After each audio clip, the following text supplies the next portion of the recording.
Frustração. A gente conhece bem esse sentimento, né? Aquilo que chateia, que decepciona e que às vezes até empurra a gente para caminhos que não são os melhores. Mas e se existisse um jeito diferente de lidar com ela? Vamos entender juntos 3 chaves da psicologia que podem ajudar a encarar as frustrações da vida de um jeito muito mais leve. Ok, vamos direto ao ponto. Por que será que a frustração dói tanto? O que alimenta esse sentimento que muitas vezes parece prender a gente num ciclo de mal-estar que não acaba mais? Olha, na maioria das vezes, a resposta segue um padrão que é até bem previsível, sabe? Tudo começa dentro da nossa cabeça, com expectativas que simplesmente não batem com a realidade. O resultado? Bom, primeiro vem a decepção. E logo depois, o sofrimento. É aquele famoso ciclo vicioso que, no fundo, a gente mesmo cria e acaba alimentando. Então, é exatamente por aí que a gente começa a desmontar esse ciclo. Pensa bem. Se o problema nasce na mente, faz todo sentido que a solução também esteja lá, né? Por isso, a primeira chave é essa: aprender a gerenciar as nossas expectativas. Imagina que existem 2 caminhos. De um lado tem aquele mundo da fantasia, sabe? Onde tudo acontece do jeitinho que a gente planejou, é um lugar super confortável, claro, mas a queda de volta para a realidade, nossa, ela pode ser bem dolorosa. Do outro lado tem o caminho dos pés no chão. E olha, aceitar que a vida é imprevisível não tem nada a ver com pessimismo, viu?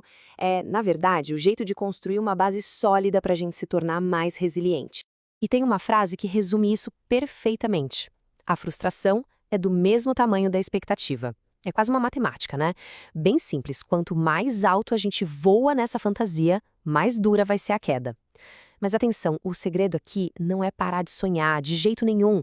É aprender a calibrar as expectativas, a alinhar o que a gente quer com o que é realmente possível. Assim, o baque da realidade fica sempre bem menor. Bom, e isso nos leva direto para a nossa segunda chave, que aprofunda ainda mais essa ideia. É sobre assumir a responsabilidade. E olha, isso é bem mais do que só uma ação. É uma mudança de mentalidade, de verdade.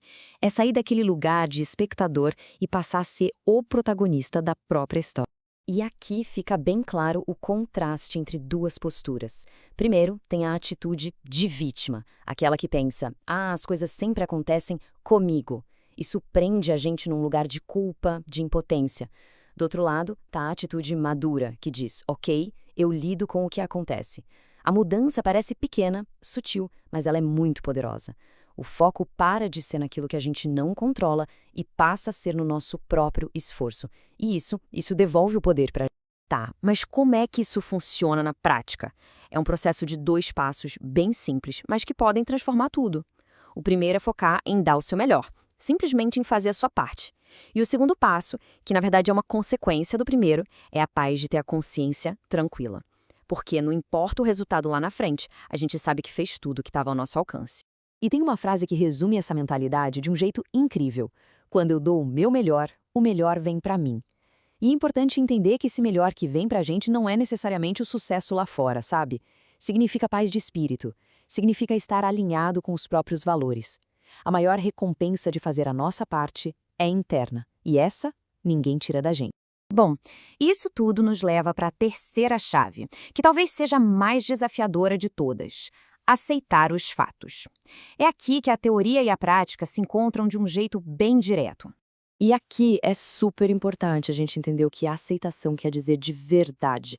Não é gostar do que aconteceu, de jeito nenhum.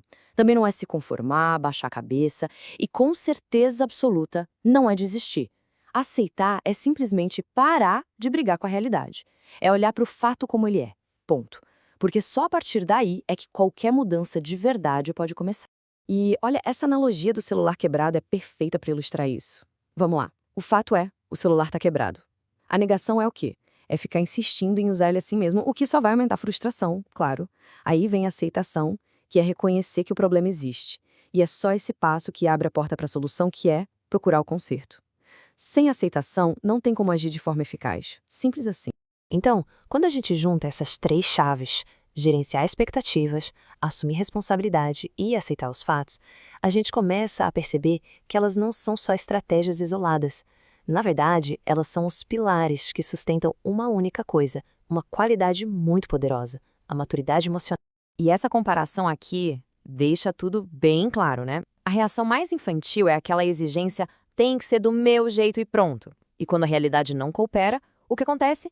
vem a birra. Já a resposta madura, do outro lado, parte do princípio de que, ok, as coisas nem sempre saem como a gente planeja. Então, em vez de ficar resistindo, a pessoa com essa maturidade aceita, se adapta e vai procurar uma solução. Tá, e para onde essa jornada de maturidade emocional leva a gente? O que acontece quando a gente começa a colocar essas 3 chaves em prática no dia a dia? Bom, o resultado é uma verdadeira transformação. É o caminho para viver de um jeito muito, mas muito mais leve. E quando a gente adota essa abordagem, os resultados são concretos, sabe? O sofrimento com a frustração diminui, e muito. A nossa relação com as emoções fica mais equilibrada. Aquela energia que antes ia toda embora com raiva, com decepção, agora é usada para encontrar soluções. No fim do dia, o que se ganha é isso: um jeito mais sereno e, com certeza, mais leve de viver. E tudo isso nos deixa com uma última reflexão. E se, no fim das contas, a frustração não for um beco sem saída? E se ela for, na verdade, um sinal? Um sinal de que alguma coisa ali precisa ser olhada de um outro jeito. E se o verdadeiro primeiro passo para qualquer mudança for simplesmente aceitação?